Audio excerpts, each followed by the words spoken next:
ever since I was a kid. The sea's been calling.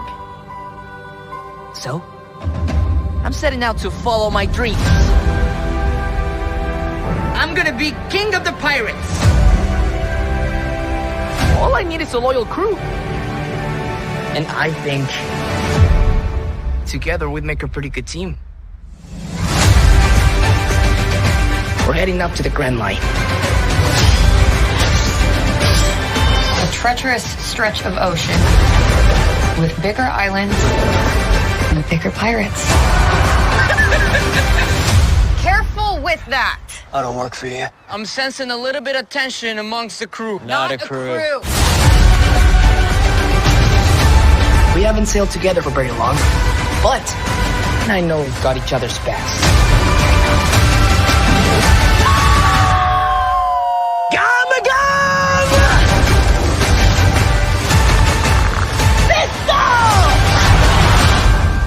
All great fighters call out their finishing moves. No, they don't.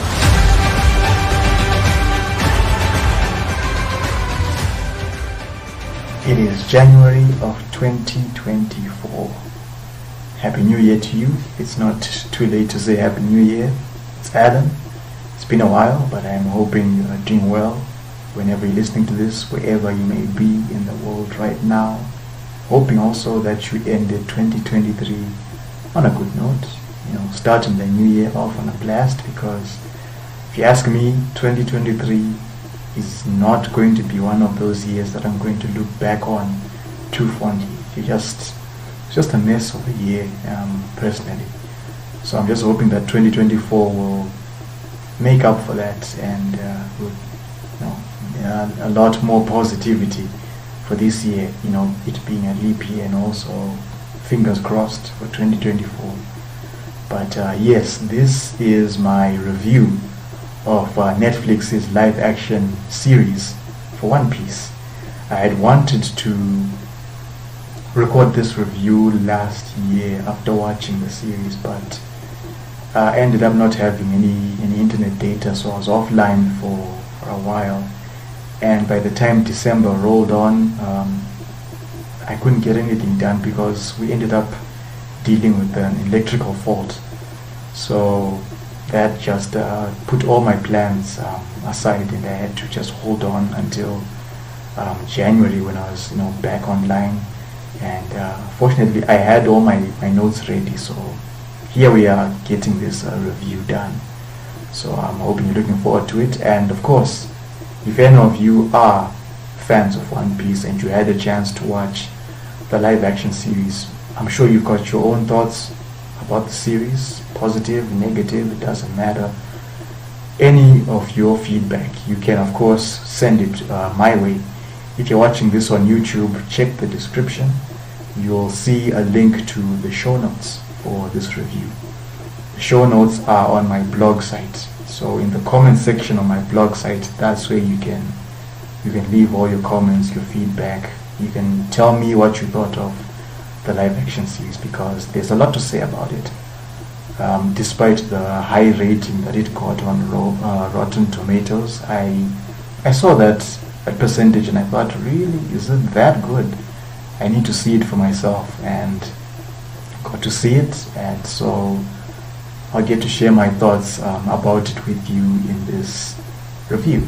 So let's get started. We'll begin all the way with episode 1, which was titled Romance Dawn. And I think in terms of first impressions, I think they did a good job with first impressions, because as we're beginning the episode, we're on our way to Logtown on the day when Gold Roger was executed. And of course this is what sparked the current age of piracy. And yet the narrator as well, laying out the world of One Piece, and he did a good job. And I'm hearing this voice and I thought, yeah, this voice sounds familiar.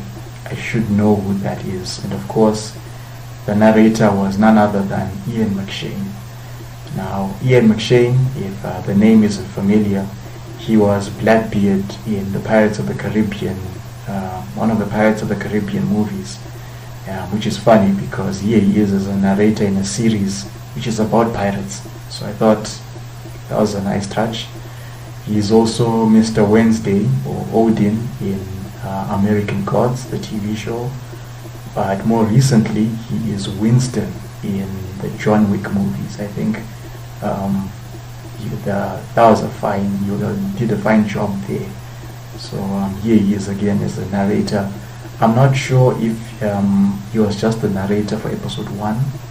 My hope is he'll be the narrator for the One Piece series while it's still around, because I think as a narrator he's a fine choice. So I thought first impressions, they did a good job. Costumes, the location, filming for the live action series was done in Cape Town, South Africa. So if anyone is in Cape Town, maybe you got a chance to see the crew filming and everything. But it was a good location. And costumes, again, I think they did a good job with costumes in terms of attention to detail, where someone dresses and looks like the character that they are portraying. They did a good job with that. Gold Roger, I saw him and I immediately thought of Gold Roger. The performance as well, encouraging people to go out into the sea and look for his treasure. That was a fine job. For people who are watching the live action series and they have never read the manga, they've never watched the anime, I think they got the picture of just how significant this character is. So from there we immediately get into the introduction of Luffy, and we meet him already in the boat setting off on his big adventure to become king of the pirates, rather than originally where we meet him as a kid wanting to become a pirate and join Shanks's crew, and they are there making fun of him for he's this 10-year-old boy wanting to become a pirate. So immediately Luffy's debut, he's already out at sea, and at first I was okay with that, but what ended up happening was they skipped his encounter with the Lord of the Coast, which is at the end of chapter 1, and that's a missed opportunity because that was when Luffy debuts his signature move, Gum Gum Pistol. Instead they saved him debuting Gum Gum Pistol for later on in the episode when he fights Orvida. And I thought that was a missed opportunity because the Lord of the Coast in the live action, they did a good job of animating it. It looked really, really good. And just imagine if they had shown Luffy using Gum Gum Pistol to knock out this giant monster. But maybe it was a logistical issue, I don't know, maybe it couldn't have worked out, I guess, but I thought it was a missed opportunity there. So unfortunately. Then we get to see the debut of Zoro on Six's Island, and this is where he meets Mr. Seven of Baroque Works. This is when Baroque Works is mentioned for the very first time. Originally, Mr. Seven is mentioned. He's not, we don't get to see what happened to him. He was only mentioned originally. But here we got to see him fight Zoro, and of course what ended up happening to Mr. Seven. Now Zoro as a character, I thought live action version of Zoro, he's a little bit too, standoffish, a little too cold, I would say, as opposed to original Zoro where he wasn't, super cold. He is cool,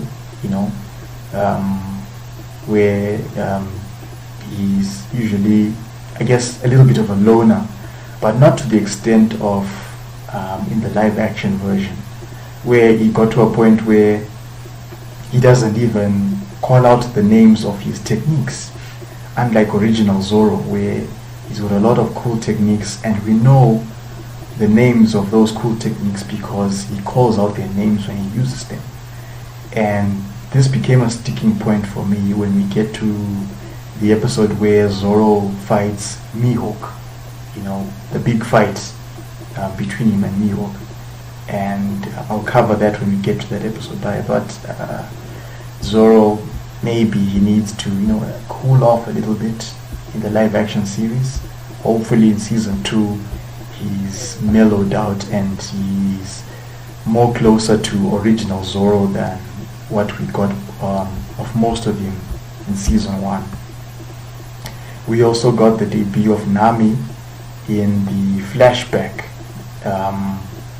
that happened originally when Zoro meets up with the 3 buggy pirates, and they tell him about the girl that they encountered, who happened to be Nami.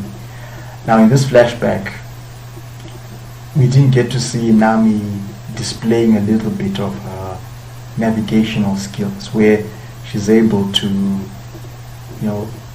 predict a change in weather, and it's because of this change in weather that's how she made escape from those buggy pirates. In the live action series, unfortunately, we didn't get to see that little hint of a navigational skill. I don't know why they didn't hint at that in that flashback, given that this was how Nami debuts in the live action series. I don't know, it was a missed opportunity. And then we got to see Kobe already with the Alvida pirates, him meeting Luffy, and Luffy of course telling him about going to the Grand Line, chasing after One Piece, and Luffy versus Alvida. And I thought, one thing that I liked about like a character like Alvida, when she debuts, we see her wanted poster first, and then she cuts through it with her signature mace. This is something that happens with other characters as well when they are introduced. Those characters will have wanted posters, and I thought that was a nice touch. We get to see their wanted poster. I guess this was a little reference to what we get in the anime or in the manga. When a character is introduced, you have the little I guess it's a little screen, a little square in the panel which has their name, and if they have a bounty, the bounty is also on display. If they have a nickname as well, you get to see it shown there. So I thought the wanted poster animation, that was a nice touch. And then there are little Easter eggs that they put around. Of course, I thought that was really cool. For example, in Shell's Town, where Luffy and Zoro, they are at this this wall where they have a bunch of posters and their notices as well. On this, we get to see the poster for Bellamy, the poster for Foxy, the poster for Buggy, and there's a little bit of the poster for Django. And I'll talk about Django when we get to the episode which covers Syrup Village. But I thought little Easter eggs like this, that was a nice touch. And of course there's in the background of the flashback where Luffy eats the devil fruit, if you pay attention, the song that's playing in the background, it's Bink's Sake or Bink's Brew. Got a little bit of that. I thought that was really nice. So I thought at least there are at least in terms of attention to detail, they're at least doing a good job of being faithful to the source material, despite the major changes that they made in the live action series. They at least did a good job of leaving these little Easter eggs in the live action series. So in Shell's Town, we get Luffy meeting Nami in the marine base. We get the introduction of Helmeppo, introduction of Axe and Morgan. I think in terms of look and performance, they did a good job. The fight between Luffy, Zoro, Nami, against the Marines at the base, and then against Axe and Morgan, I thought that was cool. The choreography, especially Zoro's choreography, I was impressed with that, because Zoro originally is one of the best fighters on the crew: Zoro, Sanji, Luffy. Those are your three best fighters. So I thought they did a good job getting to show their fighting skills. Even Nami as well. I thought she stood out and she held her own against the Marines, and even a little bit against X and Morgan. I thought that was fine. And then near the end of the episode, we see this Marine ship from HQ3, and it's on this ship that we get the debut of Garp, and he just received a call from Shellstown about the Grand Line map having been stolen by pirates, of course, being the Stroids. And in terms of look and performance, I thought Garp's actor did a good job in portraying Garp, and he became my favorite character, at least in season 1 of the live action series. I thought he did a good job there. And of course, at the end of the episode, we get the debut of Buggy the Clown, because Kabaji, he gets to tell Buggy the Clown about the Grand Line map having been stolen. And I thought, okay, the debut of Buggy the Clown this early, that's fine. Kabaji as well, he initially debuts at a bar in Shellstown, but he doesn't say anything. We just see him, and then he leaves. So I thought, okay, little changes like that. I wasn't too upset about little changes like that. They were okay. So episode 1, at least in terms of just laying everything out and getting people into the world of One Piece, I think episode 1 was fine. When we get into episode 2, which is called The Man in the Strides, this is when we start to see the major changes which had me worried about this series, because I thought many of these changes that were done, they took away a lot of the little things that were important to One Piece, that made each of these story arcs so memorable. So episode 2 is what covers Orange Town, and it starts off with the Stroids being kidnapped by the Buggy Pirates. They end up in a big circus tent which has been erected in Orange Town, which by the time the Stroids arrive, Orange Town has been destroyed by the Buggy Pirates, rather than what we got originally, where the town was intact but was pretty much deserted because the citizens had instead moved out of town to a safe place. Meanwhile, their mayor, Boodle, had stuck around in his quest to fight the Buggy Pirates. And that's the whole story about Boodle, the mayor, his fight against the pirates. That story was skipped, and I thought it was a missed opportunity, because it would have at least made him as a character admirable, to the audience, people who haven't watched the anime or read the manga. They got to see this man, willing to stand up and protect his town, which he considers his treasure. And treasure is a major theme in One Piece, at least early One Piece.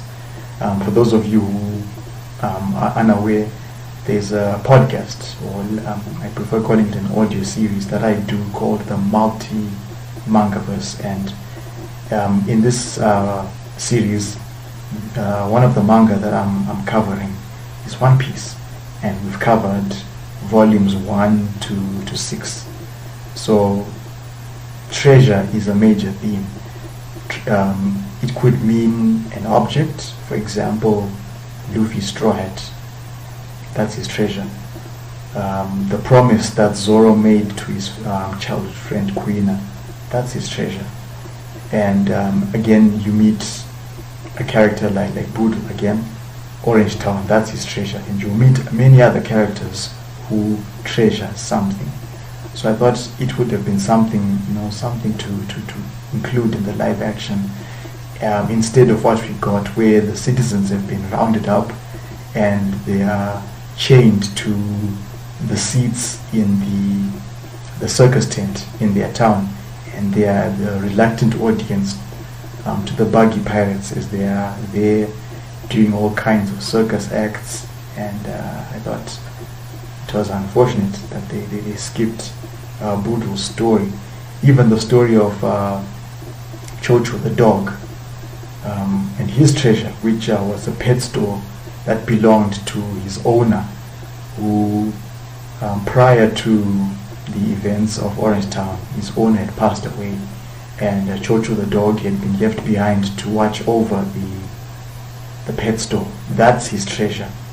And unfortunately, in the live-action series, Chocho, he ends up becoming a cameo at the end of the episode, this little white dog that you see.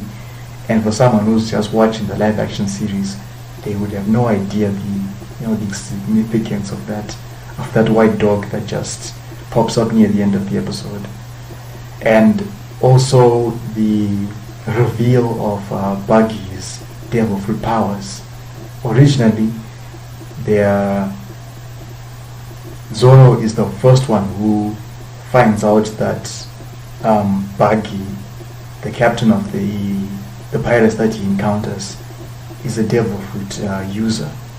And then later, when he shows up to rescue Luffy and Nami, and he gets a chance to battle Buggy, he gets first-hand experience of Buggy's chop chop fruit, the Barabara no Mi, and this is when we find out what that devil fruit power is.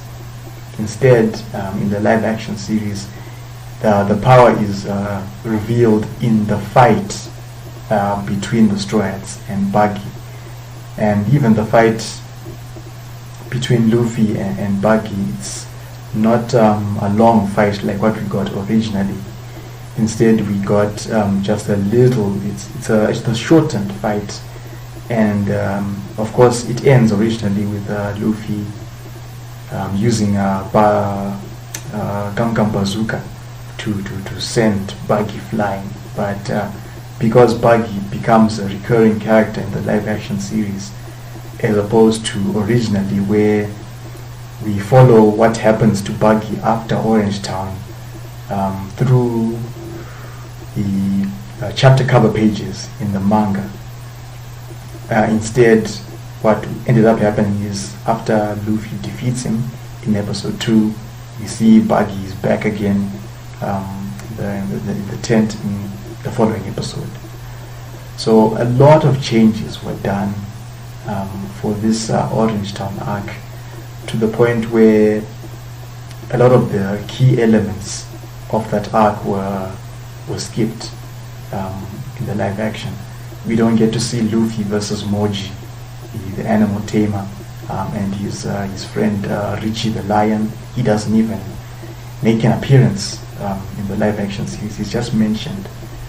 And maybe my guess is it was a logistical issue. They couldn't even have him as a CGI lion. I thought maybe he would appear as that. Maybe in season 2 we'll have to see. Kabaji versus Zoro, that fight, it's not there in the live action series. Instead, we have Zoro being tied to a spinning wheel. I believe it's called the Wheel of Death. That spinning wheel where someone throws knives at the wheel, trying to see if they can hit their moving target. So Zoro is tied to that Wheel of Death, and we have Kabaji throwing knives at Zoro instead of the sword fight between him and Zoro, which was actually way cooler, but I don't know why they skipped it. And I think also the story of Buggy the Clown, and the reason why he doesn't like Shanks.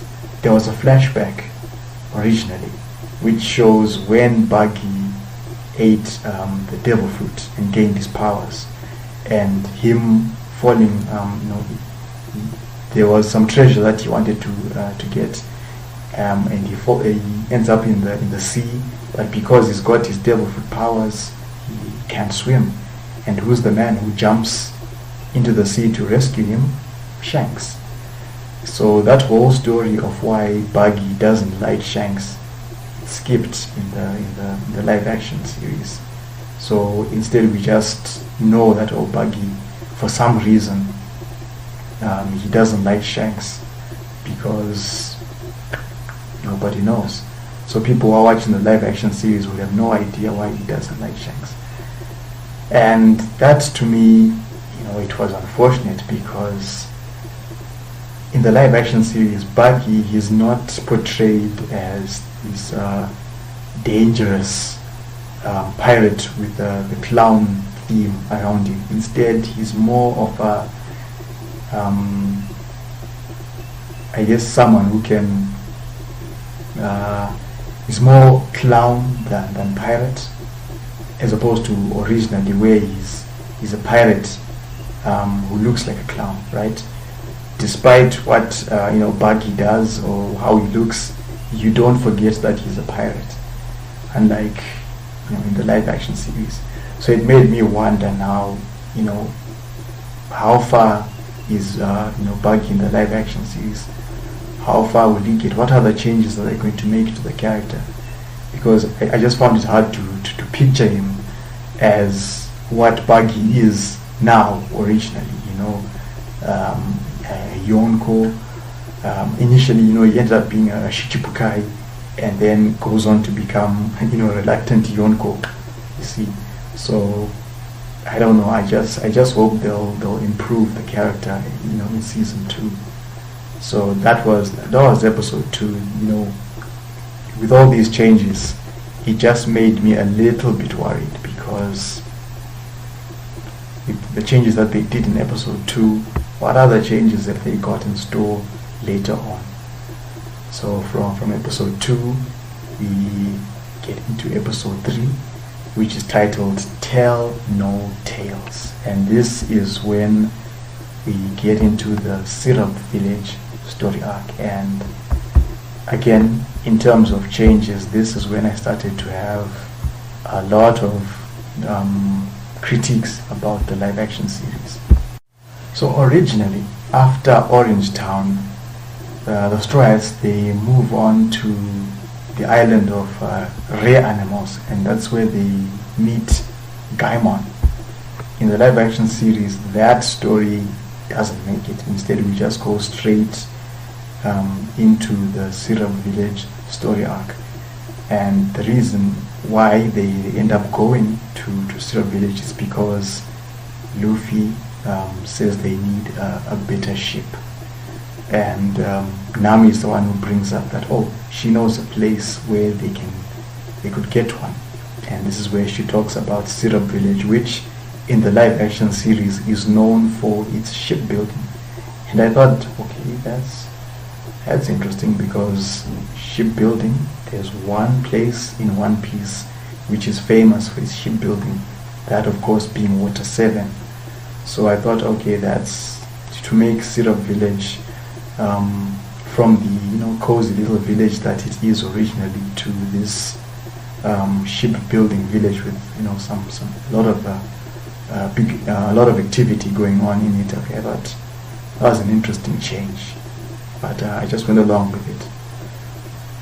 And when they get to Syrup Village and they get to the shipyard, this is where Luffy sees what becomes the Going Merry, as opposed to what we get at the end of Syrup Village, where they are gifted the Going Merry by Mary and Kaya.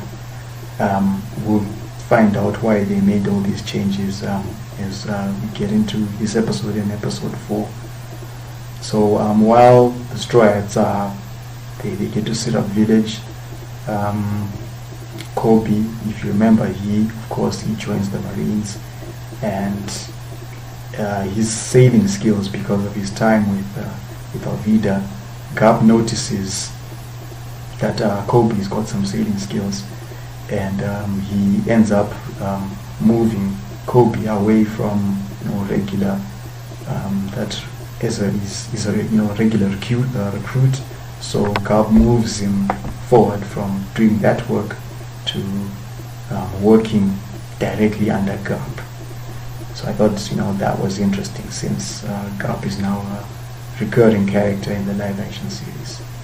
As for Buggy, after what happened to him in episode 2, we see him, he's back in the tent, and this is where he's met by Kurobi of the Arlong Pirates.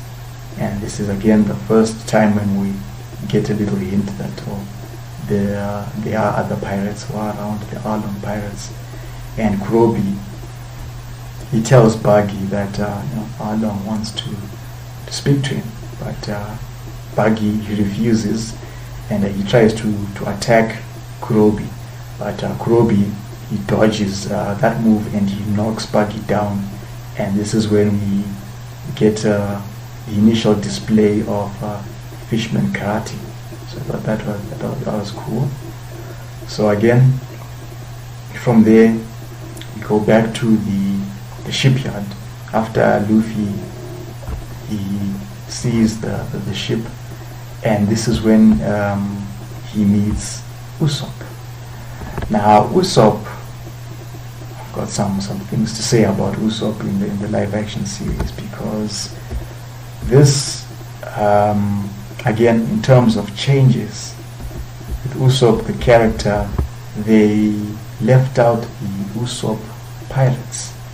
If you remember, the 3 little boys who were friends with Usopp, they had their little gang that they called the Usopp Pirates, with Usopp being their captain. But because the Usopp Pirates are left out of the live action series, we don't get the story of Usopp wanting to defend the village against the Black Cat Pirates. We don't get the story of the Usopp pirates telling the Straw Hats why Usopp visits Kaya, the rich girl who is unwell, but Usopp frequently goes to see her and spend time with her and tell her these fantastic stories about his adventures as a pirate. All that is left out of the live action series, and I thought that was a missed opportunity, because it would have given the audience more reasons to have sympathy with a character like Usopp, getting to know him a bit more, and maybe side with him when he decides to fight an imposing force like the Black Cat Pirates, in order to protect his treasure, which is Syrup Village. Even though the villagers, they find Usopp annoying, because every morning Usopp shows up claiming that the pirates are coming, and of course it's just this little routine that he does, because he has a habit of lying, of telling false stories. So that whole story about Usopp was left out. Instead, the focus was on Usopp being close friends with Kaya, and at the end of the episode, the reason for him wanting to stay in the village was because of Kaya, instead of originally where he wanted to go out on his own and have his own adventure, until Luffy tells him, hey, we're friends, join my crew, and he ends up joining the crew. So I just thought all these little changes that they made, it turned the Syrup Village arc into something that wasn't as significant as in the original. And speaking of the Black Cat Pirates, let's talk a little bit about the Black Cat Pirates. Instead of an entire crew of pirates, in the live action series we only have Captain Kuro and the Nyaban siblings. I say siblings because in the live action, Sham is now female, as opposed to originally where you had the Nyaban brothers. So instead those are the 3 Black Cat Pirates that we have, because in the live action series, at some point, Kuro killed off the rest of the crew.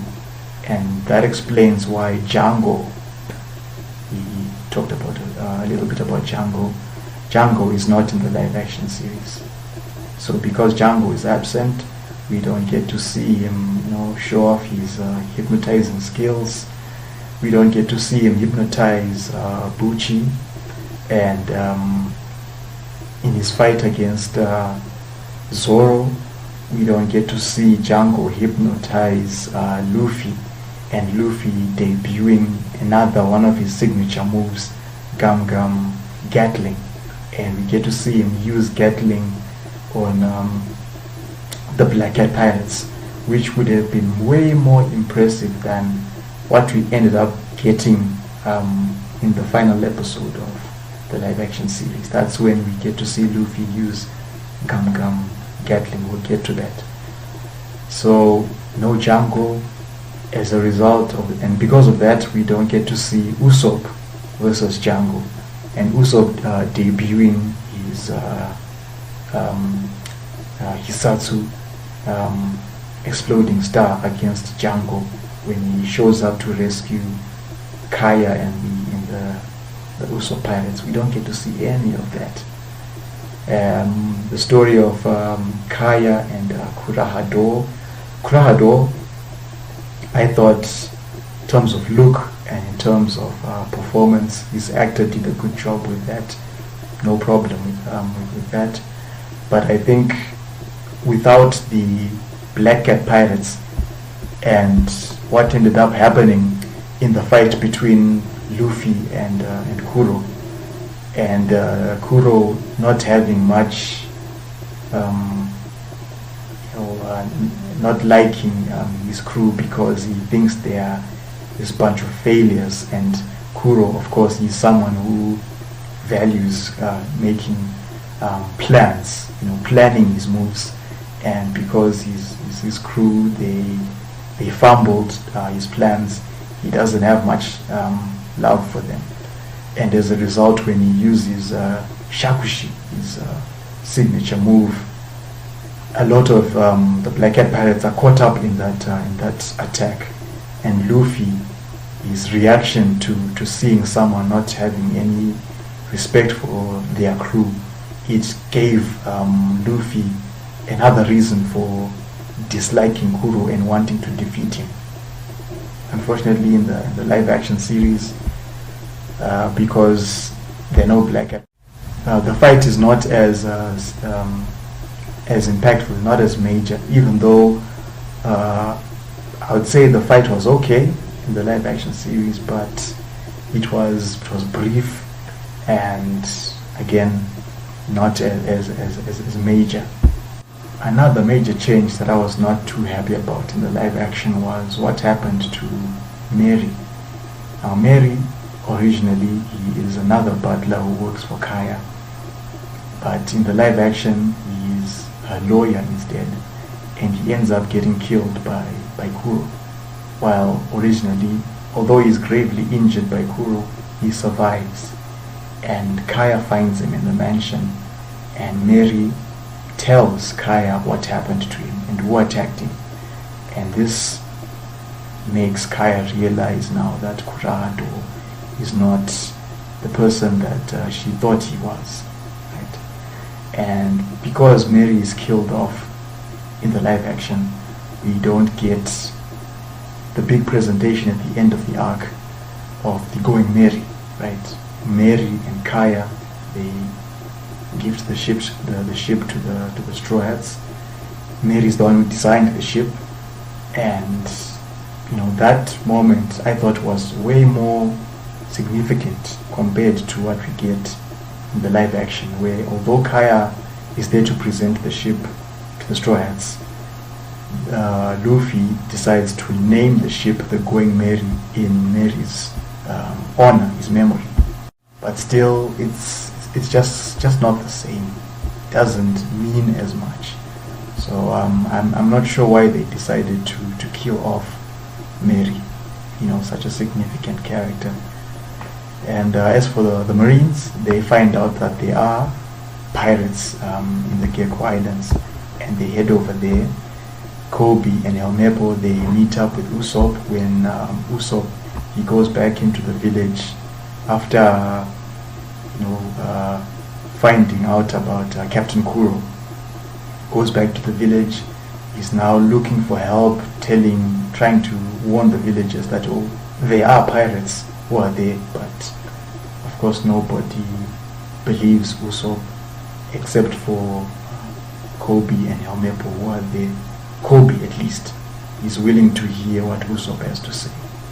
And it's interesting because when Usopp is explaining to Kobe and Helmeppo that Captain Kuro is alive, is there at the mansion, Helmeppo doesn't believe him, because as far as he knows, Captain Kuro is dead, which is a reference to what happened in the flashback, where Captain Kuro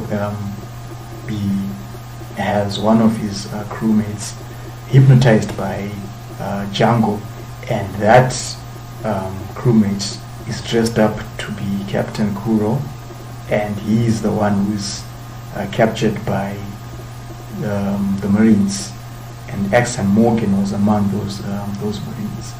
But unfortunately, that flashback is not there in the live action, so that important piece of information is left out. The audience has no idea what Helmeppo is referencing. Why he thinks that Captain Kuro is dead.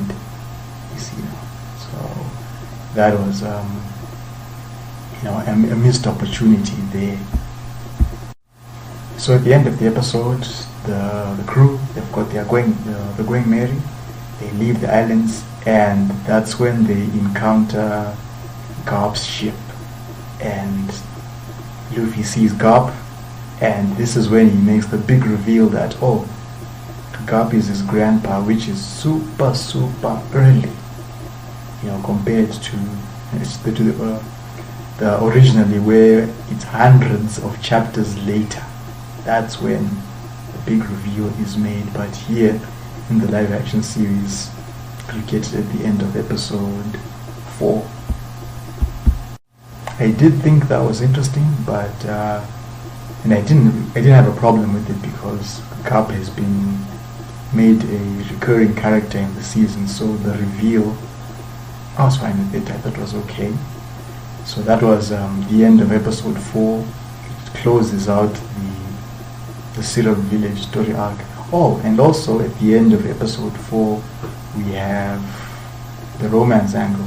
Usopp and Kaya, they have a moment together, they kiss, unlike in the original, where Usopp, he leaves Syrup Village on terms of being close friends with Kaya, because throughout the arc they are close friends, and that's okay.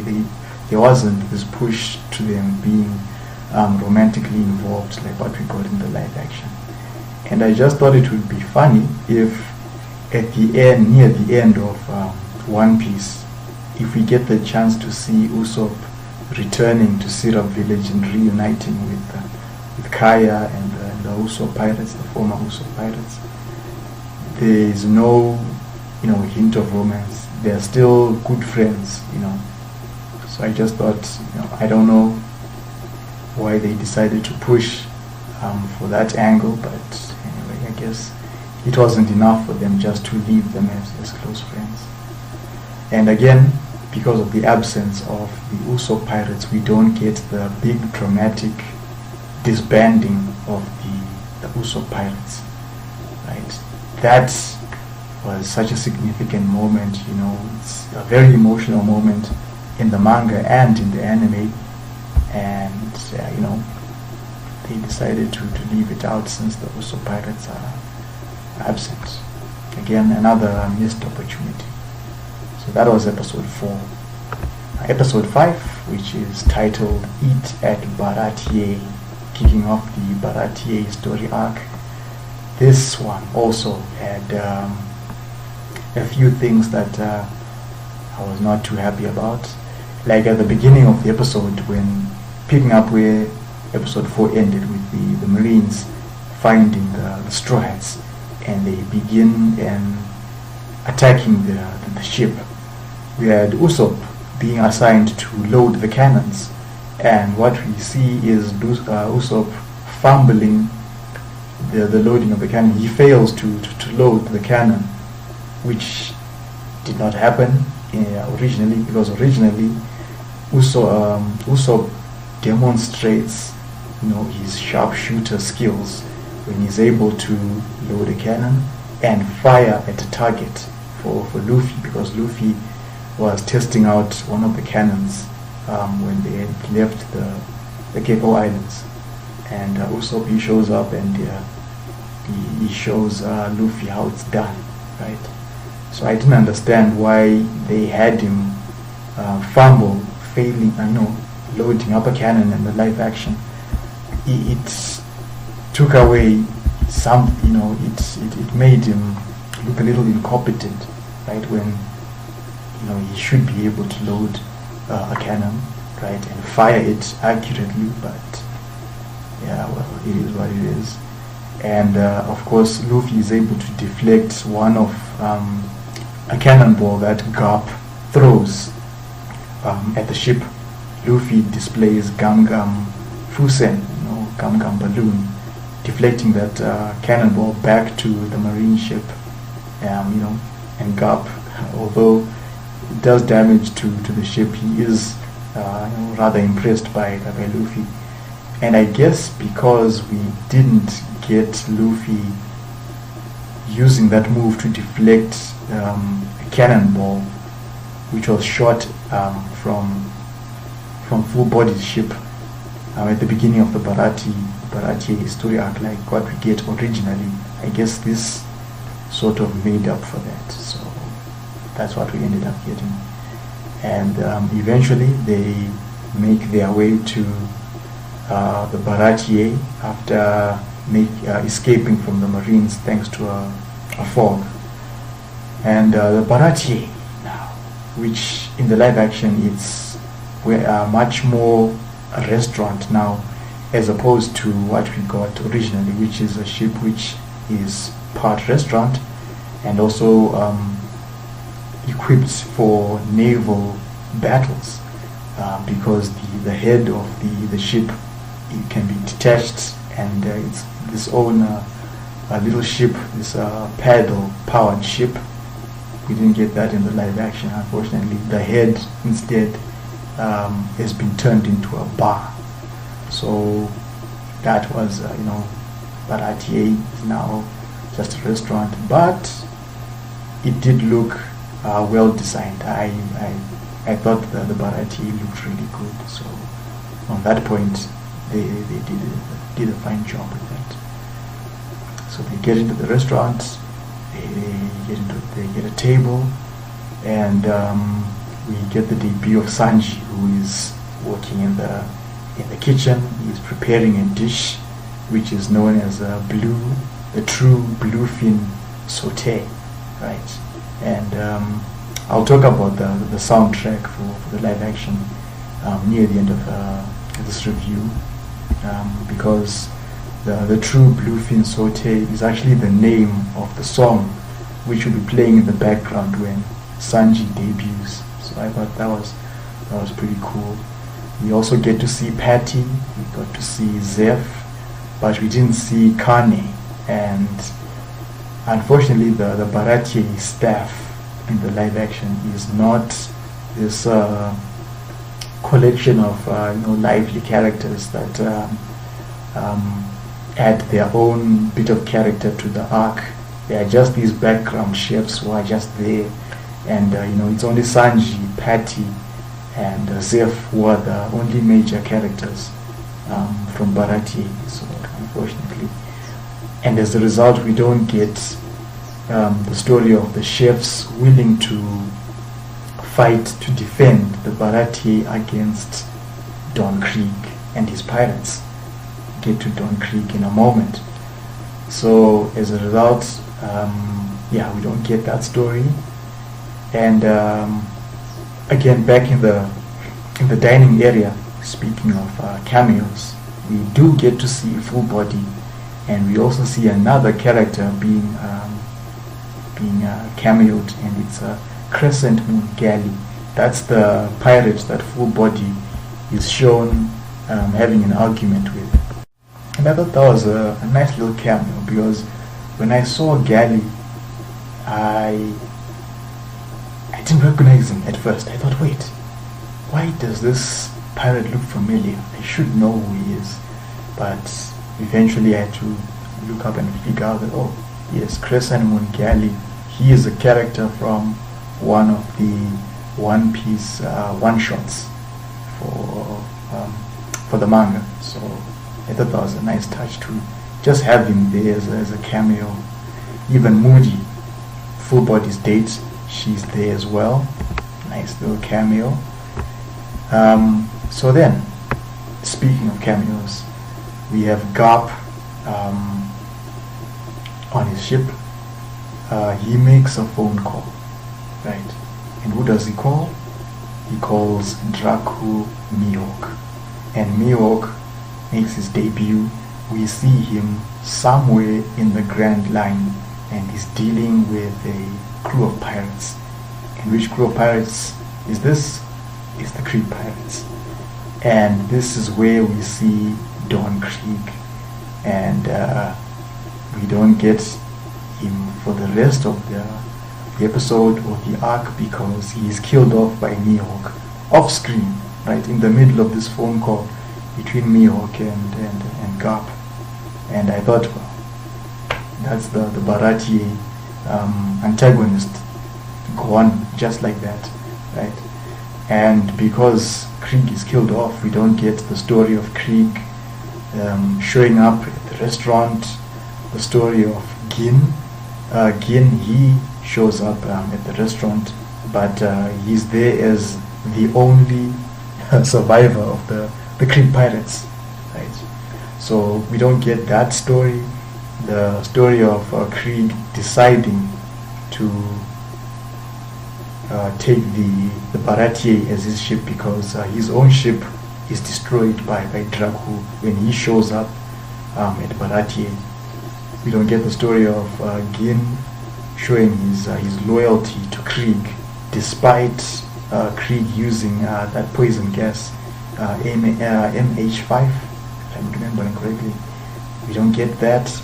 The story of Krieg identifying Zeph as Red Leg Zeph, and telling everyone the story of Zeph, why he's called Red Leg, why he's such an infamous character, a former pirate known for his powerful kicks.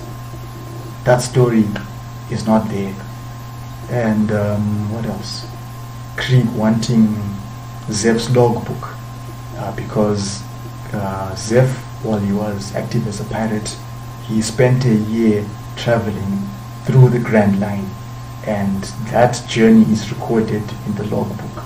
Krieg wanted that logbook because he believes in that logbook it might include information about the One Piece, maybe. It might include information about how to deal with devil fruit users, right? Because Krieg mentions later on that the Grand Line is filled with characters who have devil fruit powers, right? But Krieg having been killed off screen in the live action, all that is not there, and I just thought, what a shame, right? Such a major story arc. I think for many fans, Baratie might still be one of their favorite story arcs because of not just the action and the characters involved, the story of Sanji, Zeph, Krieg, all that. Not even there in the live action series. Instead, the focus is moved to Arlong. We'll get to Arlong when he shows up at Baratie. That he becomes the major antagonist, right? So I just thought it was such a missed opportunity. Even the time when Luffy, to make up for the damage that he had did to the restaurant when he deflected the cannonball from Full Body's ship, and it ends up hitting the roof of the Baratie and injuring Zeph. What ends up happening is Luffy becomes, in order to make up for that, he has to work as a chobo in order to pay off his debt, right? In the live action, after the Straws, they have their meal. Rather than paying for it, Luffy is given the bill by Sanji, and he signs an IOU on the bill. Sanji is amused by this. He takes it to Zeph. Zeph comes and he's like, no, this won't do. You're paying for your meal. And that's how Luffy ends up working in the kitchen in the live action. But again, in the live action, because the staff of the Baratie are not characters, active characters in the arc, you don't get them reacting to Luffy's antics in the kitchen, right? When he's trying to clean, when he there are some dishes that are there, he breaks them accidentally, you know, all those funny moments, they're not there, unfortunately. Right? Again, as I mentioned earlier, the staff fighting to defend the restaurant, all of that is not there, and instead we just didn't really, I don't think the audience didn't really get to experience Baratie as a full arc. They didn't. So I just thought it was unfortunate. But some of the highlights, of course, Mihawk, I think his actor did a good job. The look, the costumes, did a good job with that. I didn't have any problems with that. I'm just checking my notes to see if I'm on track. Okay, so yeah, I was saying no problem with Mihawk, and then we get to him meeting Zoro, and of course Zoro, he wants to fight him, right? He's been searching for Mihawk because Mihawk, of course, is the world's is the world's strongest swordsman. So now Zoro, he meets Mihawk and he challenges him to a duel the next day, when originally Zoro, he was ready to go as soon as he was sure that this swordsman who had arrived and just cut down Krieg's massive ship, once he was certain that this is Mihawk, Zoro challenges him to the fight there and then, right? And if you go back to watch the anime or read the manga, it was, of course, a one-sided fight. But and the result, of course, is way more brutal than what we got in the live action. Even though I will say the live action version of that fight was good enough. Right? It was fun, and I thought it was fast-paced, and I think the choreography as well was well done. So I would recommend you have a look at that fight. Of course, it will be linked in the show notes, so you can have a look at that. But in the end, you didn't see Zoro all bloody and bruised like what we, especially if you read the manga, of course. I mean, that's just to show you how brutal that fight was for Zoro, and the final slash from Mihawk. But that was the fight. And of course, as I mentioned earlier, live action Zoro not naming his attacks. In that fight, to finish it off, Zoro uses the ultimate technique of three sword style, 3000 worlds, Sans and Sekai. If someone's watching the live action, they wouldn't know how important that attack is, because Zoro in the live action doesn't name his attacks. All they saw was this really cool looking move which didn't work against Mihawk. So my hope is, in season 2, Zoro starts naming his attacks. They haven't, permanently made him too cool to to name his attacks, because the man has a lot of amazing attacks. We know that because he names them, right? So hopefully season 2 they change that. Then we get into episode 6, which is titled The Chef and the Chore Boy. Now this is where, again, Luffy, having just seen what happened to Zoro, this is when he realizes that they need a doctor. Nice little reference to Tony Chopper there, but also it's a reference to what the next arc, which is the Arlong Park arc, because they're told that the nearest doctor is in the Konomi Islands, right, which is a reference to the character Nako, who is the one who ends up stitching up Zoro at the end of the story arc, unlike what we got in the live action, where it was Zeph who ended up stitching up Zoro. So this is also the episode where Arlong shows up at Baratie in search of Luffy, because previously Buggy had been the one to tell Arlong that there's actually someone that he should be concerned about, and that's Luffy.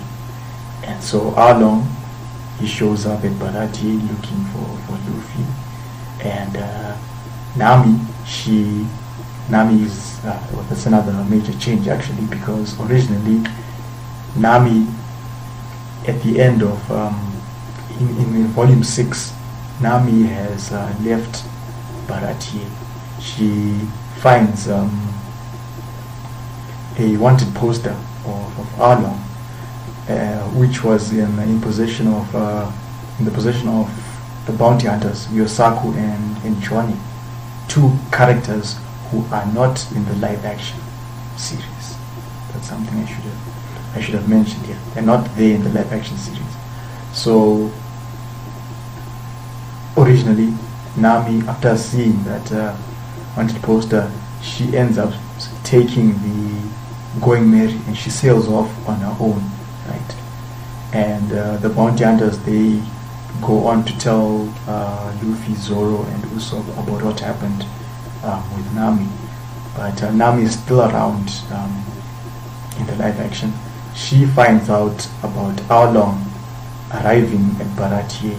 Then she goes on to tell Luffy and the others that Arlong is there, and she's trying to warn him that he should run away, right? But Luffy, of course, he's not going to run away. Instead, he goes back to the restaurant. He confronts Arlong, and we get to see Luffy versus Arlong, part 1, I should say. Unlike originally, where the fight happens in Arlong Park, and so we got it here super early.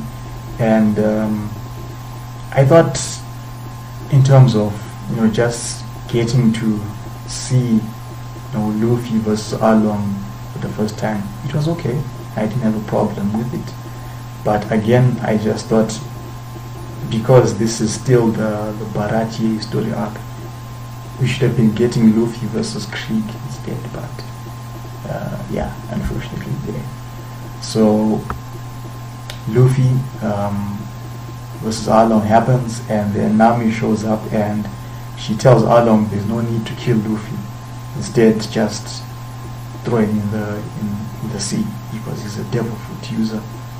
And then she leaves, with the Arlong pirates. And Sanji, he ends up showing up and he rescues Luffy. And despite what has happened, Luffy, what has happened with Nami leaving with the Usopp pirates, with the Arlong pirates, he's still determined to go after her, rather than what we got in the original, where Zoro initially wasn't too happy about Nami having left them behind with the Going Merry, Usopp as well was not too happy about that, because that was the ship that had been gifted by Kaya. But Luffy tells them that, despite that, Nami is their navigator, and he hasn't given up on her. Right. So what we end up getting is Luffy, Zoro, Usopp, and Sanji as well. They end up setting off to go and rescue Nami. And this is also the episode where Sanji, of course, this is where he leaves Baratie. And compared to what we get originally, again, because we don't have the big staff of Baratie, the reason originally how Sanji ends up leaving is because they pretended not to like his cooking, right? And he ends up, going with the Strats.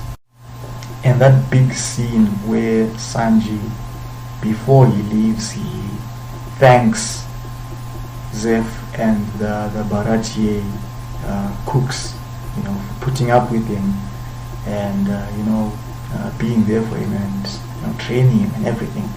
It's actually a really powerful moment. I'll try and if I find the clip, I'll be sure to put it in the show notes. But it was way more impactful than in the live action, unfortunately, where you see Zeph, we see Patty, and then just a handful of chefs as well, and it's only Zeph that Sanji thanks, right, instead of everyone at Baratie, like what we got originally. So that moment wasn't as big in the live action, unfortunately, right? Then yes, that was episode 7. No, not 7, 6. Right? So episode 7, which is titled "The Girl with the Sawfish Tattoo." Right. Luffy has in the previous episode he managed to get a sack which contains Buggy's head, because when Arlong showed up at Baratie, he had Buggy's head with him, and it turns out that one of Buggy's ears had been in Luffy's Strat, and this is how Buggy heard everything that the Strats had been discussing. And so now that Luffy he's got Buggy's head, they know which direction or where Nami was headed, so they're able to head over there, right? And then we also get the flashbacks of Nami when she was a child, Nami, Nojiko, and Belmere. This is when they debuted. And when you come back to the present, we see Nami is in Arlong Park now, playing cards with one of the fishmen. And this particular fisherman who's playing cards with Nami, that's the live action alternative to a character who's missing from this arc, Hachan, right? According to the fan wiki for One Piece, this live action version is named Hachi. So again, we've just found out that Hachan is not in the Arlong Park story arc, and as a result, no Hachan means we don't get Zoro versus Hachan. The sword battle between Hachan and Zoro, and we get to see the impact of his injuries now having caught up with him, and despite that he's having to be in this major battle against Hachan, who's an octopus fishman. So he's using 8 swords against Zoro's 3. So no Hachan, unfortunately.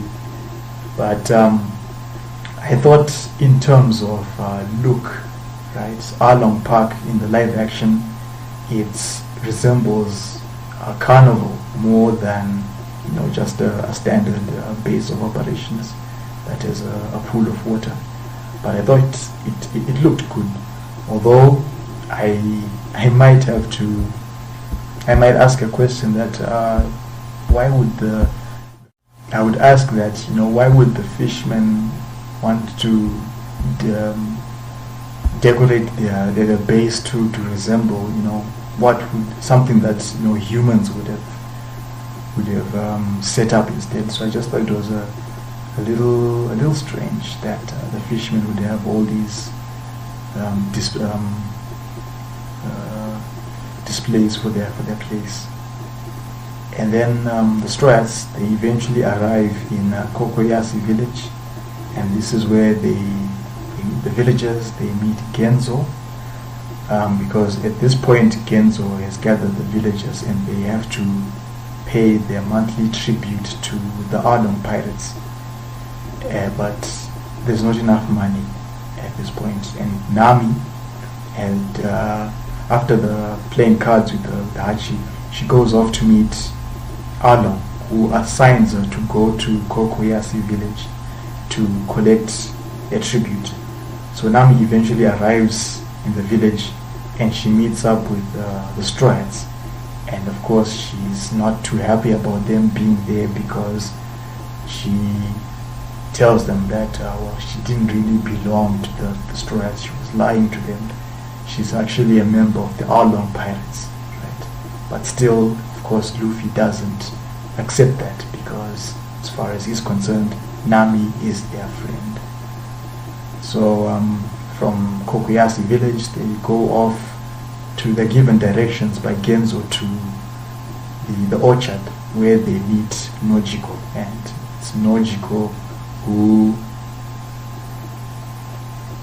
ends up telling them the story of Nami and what happened to Belmer, as far as Arlong is concerned. So as far as that whole story is concerned, rather than what we got originally, where it was Usopp, when he arrives in the village, he's the one who meets Nojiko and he finds out the real story.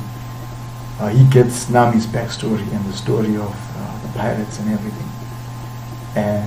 But instead, right, we get the Straw Hats being told the story. And I thought, okay, with this change, I didn't mind with this change, because if anything, it's because Luffy finds out the story of Nami, it's given him more reason why he has to fight to save his friend. Also in this episode, this is where Captain Nezumi and his crew, they show up and they have a chat with Arlong. Of course, they have their own tribute that they collect from the Arlong pirates in order for the Marines to, not to keep quiet about Arlong's activities. But because Nezumi wants more money from Arlong, Arlong is not too happy about that. And Nezumi is trying to defend the world government, explaining to them that, oh wait, the world government has been trying to treat the fishermen pirates much better over the years, and it's even got to a point where one of the Shichibukai is a fisherman. And of course this is a reference to Jinbei, but Arlong is not impressed about that as well, because as far as he's concerned, Jinbei is a slave, right, working for humans, especially the world government.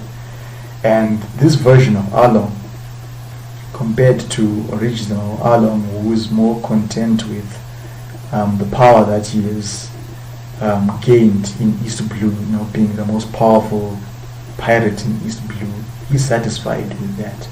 But live action Arlong, he's thinking much bigger than East Blue.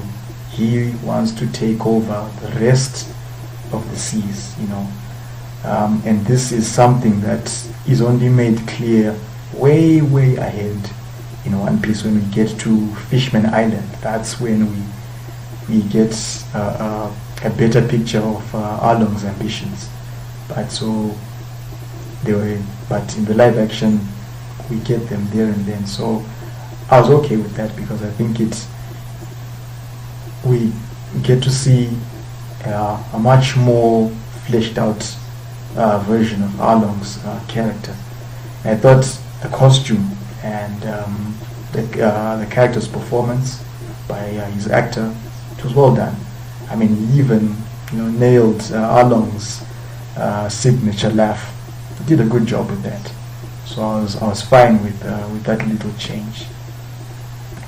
But with Belmere, I think they left out her friendship with Genzo. They didn't really do a good job fleshing out Belmere, because they just focused on her being Nami and Nojiko's foster mother, and they didn't cover the fact that Belmere was also found by the villagers of Kokoyasi when she was a baby, and she grew up in that village before going off to become a marine. Why didn't they cover that? She's a friend of Genzo, and of course their interaction as well, that was also skipped. So I don't know why they left that out. It would have been significant to the character of Belmere, so that the audience gets to know her a little bit. Then the Marines, of course, they stopped by at Baratie Gap looking for Luffy. He meets up with Zeph. Zeph tells him that he doesn't know about Luffy. Instead, he gives Zeph a meal. But in the end, Zeph, he knows, not Zeph, but Gap is aware that Zeph has just been, hiding where Luffy is located. Instead, Kobe and Helmeppo, they find out about where the Straw Hats have gone from the bartender. Right, they had gone off to have a drink and have a chat, and they hear from the bartender who's willing to share information with them. So they come back and they share that information with Garp, and the Marines, they head off for the Konomi Islands. That's how they make their way there. And the episode, of course, it ends with Nezumi showing up with soldiers at the spot where Nami had hidden away the treasure, the million berry that she had been collecting in order to buy back the village from Arlong. They show up and they take that money from Nami, and Nami runs off, and she eventually meets Luffy, and this is when Nami asks him to help her. And I think in the live action version they did their best to show that important scene, because it is one of the best scenes in early One Piece, where you see Nami is in tears there, and it's at the point where there's really nothing else she can do. So the one person she can turn to is there, Luffy, and she asks him for help, and the first thing he does is takes off the Straw Hat, he puts it on Nami, and he walks away, and he's saying, "Of course I'll help you." He walks off, he meets up with Zoro, Sanji, and Usopp, tells them, "Let's go." I mean, I think they did a good job showing that moment. So yeah, that's how episode 7 came to an end. I was okay with that. And then episode 8, which is titled Worst in the East. And this is where we see the big showdown, right? The Straw Hats, they arrive at the village, they find out that it has been burnt down by the Arlong pirates, and Garp has arrived at the islands. He has a chat with Nezumi, and then the Straw Hats eventually make their way to Arlong Park, and this is where the battle begins, where rather than in the original, where the villagers had gone to Arlong Park, and Luffy, he gets trapped in the pool of water, and he's trapped underwater for most of the fight between Sanji and Krobi and Zoro and Hacha. So for a while Luffy is stuck underwater, you have all those fights going on. But in the live action, he's not trapped. Instead, he follows after Nami, goes off to fight Arlong inside Arlong Park main building. So in terms of choreography, the fights, although we didn't get Hachan versus Zoro, seeing Zoro and Sanji fighting off against the Arlong pirates, that was a cool moment. They did a fine job with that, even showing them team up, right? Just a little tease of just how great Zoro and Sanji work together. I think for the live action audience, that should have been a cool sight to see, just to show you that later on you'll get to see them team up, and it's fantastic. So I thought that was cool. Usopp, he of course has his battle against Chu. Since we didn't get to see Usopp versus Django during Syrup Village, this was fine. You get to see Usopp, being showing off how clever he is, and being able to trick Chu. But unlike the original, where Usopp defeats him with the Usopp hammer, instead this is where we see him using the slingshot instead. And I thought it was okay as a substitute. Maybe in season 2, that's when we'll see Usopp debuting Usopp hammer and all these other tools. So of course we get to the battle between Arlong and Luffy, and for what it was, I think they tried really, because it wasn't the drawn out battle that we got, which started outside and then makes its way into the map room like originally. And of course this is where we see Luffy debuting Gum Gum Gatling. And like I said earlier, I think it would have been more impressive if the Black Cat Pirates had been there.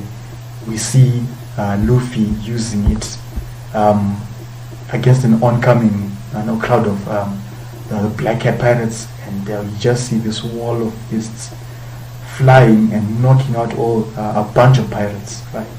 But instead we just saw him use it against Arlong, and it was okay, but I think it would have been much better if it had been used earlier, right? And then of course the fight ends with Luffy using Gum Gum Battle Axe, and him using it there, no problem. It was well done, well animated and everything, so I had no problem with that. And then at the end, when the villagers are celebrating the defeat of the Arlong pirates, this is when the Marines arrive. And this is when we get to see Luffy versus Garp. And I'm pretty sure it's just my observation, no pun intended, but I think we got a little tease of Garp using observation haki, especially at that moment just when Luffy's about to punch him, and we see the close-up of Garp's face before Luffy delivers his punch, and Garp just tilts his head to the side. I think that was a tease of observation haki, just a little tease, for the fans who might know what that is. Just me thinking. I don't know what you think, but I believe that was a little tease of observation haki, and that little fight between Garp and Luffy, I thought it was well done as well. We got to see the strength of Garp's punches, right? He didn't have to coat his fist in armor haki. I think that would have been super early, but it was just enough to show him just using his powerful fists to knock Luffy about. So I thought that was a nice little fight. And in the end, of course, it ends with Garp telling Luffy that he was just testing him, right? It wasn't going to kill him or anything, just testing him, and he's fine with Luffy having passed the test, and now Luffy is on his own, only for Luffy to tell him that no, he's not on his own, he's got his friends. So after that, Garp and the Marines, they leave the Straw Hats alone for now. So I just thought that was cool. But since this was the end of the Arlong arc, unfortunately we didn't get the moment where Luffy visits Belmere's grave, and this is when he has a little chat with Genzo. Originally, actually, this is when Luffy meets Genzo for the first time, and that part unfortunately skipped. Even the explanation of Nami's his new tattoo, right, that she's got now, which has been since she had the Arlong tattoo, she gets the new tattoo. The explanation of a new tattoo is not made in the live action, so the audience doesn't get the significance of that tattoo, because it's a reference to Belmere. Because if you look at the tattoo, there's a tangerine, and it's also in the design of a pinwheel, which is a pinwheel that is worn, that Genzo wears on his hat. So it was a little reference to Belmere and Genzo. And also in this episode we see Kobe seeing Luffy one more time, and is there to deliver Luffy's first wanted poster, which shows that he's got a bounty of 30 million berry.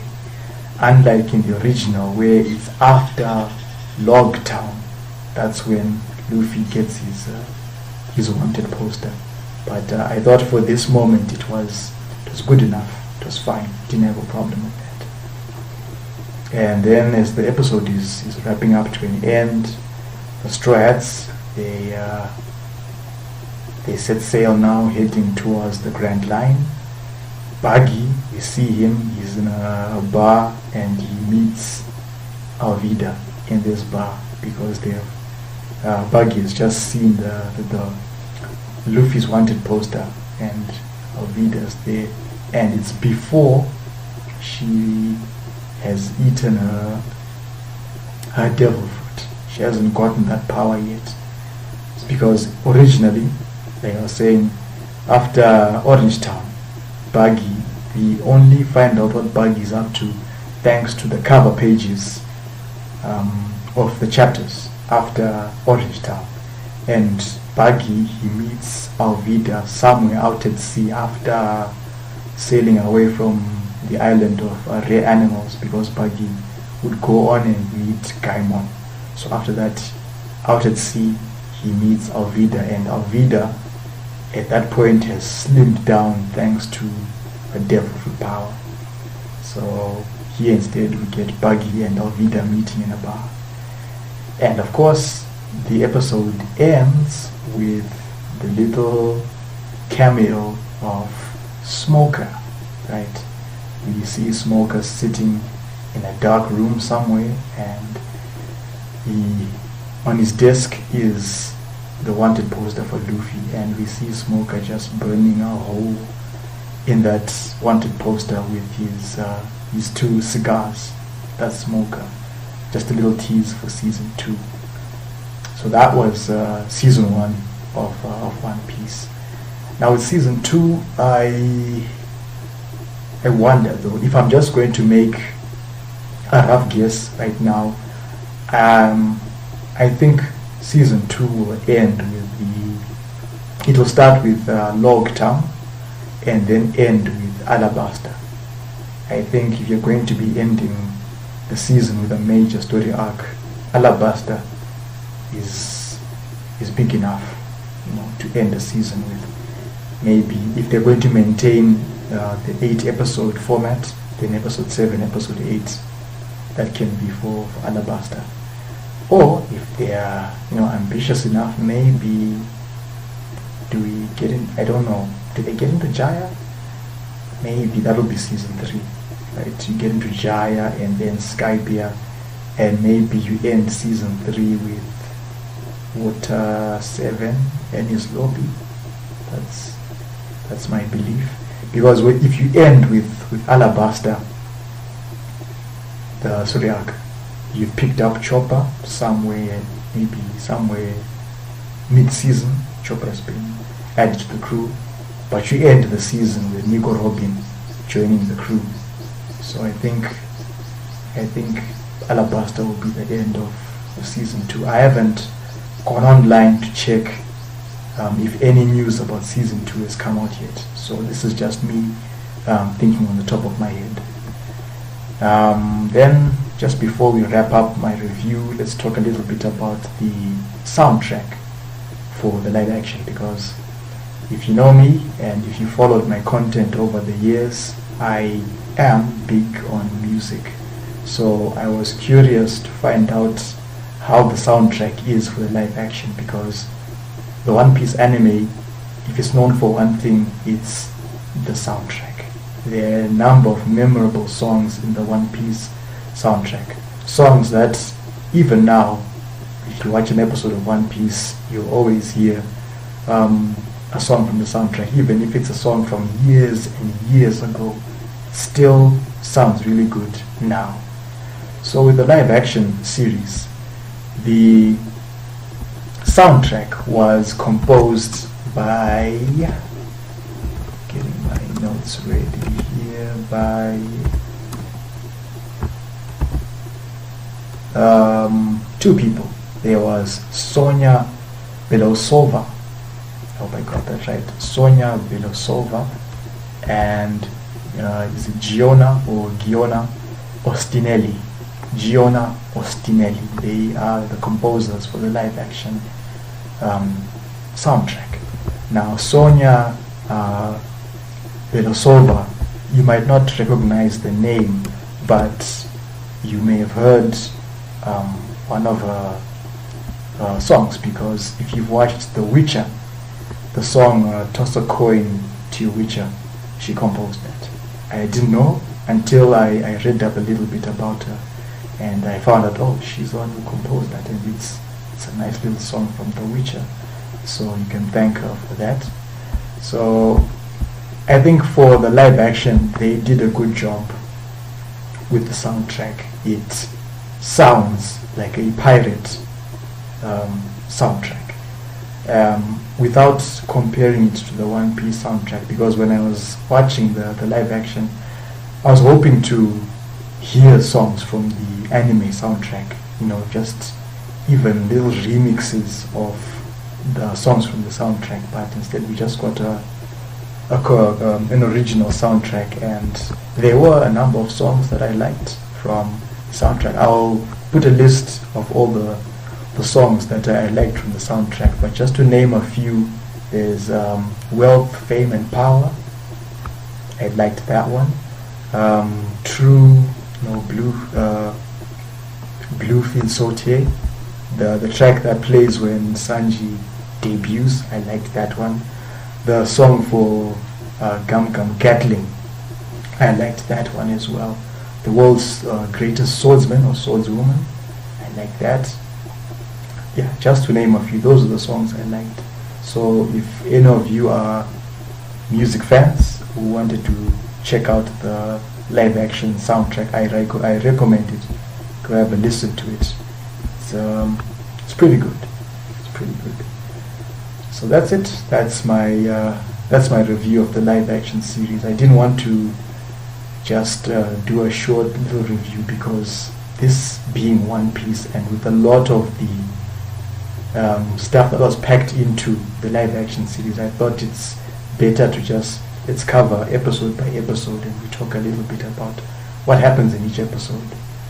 So if you have your own little review, your own feedback about the live action series, again, please leave it in the comment section on my blog site for the post for the review where the show notes are. Leave your feedback there. Let me know, what did you think about One Piece, the live action series? Did you like it? Did you not like it? Are you looking forward to season 2? Or like me, are you curious about season 2 but at the same time worried about season 2? Because with all the changes that they did in season 1, I'm at a point where I'm thinking, what other changes are they going to make in season 2? You know, which other characters are going to be left out season 2, or at least make short little cameos, right? What direction is the live action series going with all the changes that they've made, right? What happens to Helmeppo and Kobe and Garp as well? What happens to them? What are the characters who originally we haven't seen in a while? They're going to be elevated to become recurring characters in the live action series. Which characters are those? Smoker, for example, is he going to, you know, in place of Garp, are we going to see Smoker chasing after the Straw Hats this time? And since the Baroque Works was mentioned as early as episode 1 of season 1, maybe Crocodile and Baroque Works, maybe they are going to be the overarching villains. Maybe we're going to see them pop up as early as episode 1 in season 2. Sorry. We'll see. So we'll just have to wait until, is it 2025?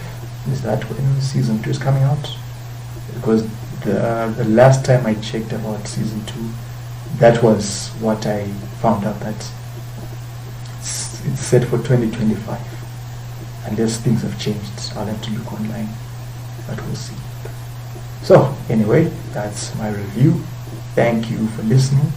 And of course, if you are interested in checking out my regular content, because this review is actually a special episode, I don't usually review stuff